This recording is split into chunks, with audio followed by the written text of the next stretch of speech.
New home sales for June are just out from the Toronto Regional Real Estate Board. This follows numbers from Vancouver and Calgary, where sales in all three cities are slumping and bidding wars seem to be a thing of the past. Scott Peterson is following this for us this morning. Good morning, Scott. Good morning, Juanita. So what's the reason for this downturn? The reason is persistent uncertainty. This is according to all three real estate boards across the country, and this is despite real estate boards really getting ready for a busy spring market. We had rate reductions from the Bank of Canada, and they're just not seeing it this year, and they're pointing to all the uncertainty with our biggest trading partner, with the U.S. and the tariff impositions there. Let's take a look at what we're seeing from new numbers out from the Toronto Real Estate Board just this morning, that we're seeing basically the same story in all three cities, and as we're seeing rising inventories and lower sales and lower prices. So Toronto home sales last June and this June down 2.4% from last year, about 6,200 sold during the month. Prices also soggy from this time last year, now down about 5.5%.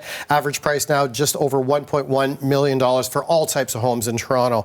Now new listings, and this is where it gets interesting. Active total listings are up 31% from this time last year. That means there's now over 31,000 unsold homes in the Toronto area. Vancouver sales, similar story here. Their sales are down close to 10% year over year. 2,100 sold in the month of June. Prices also down about 2.8% to $1.17 million.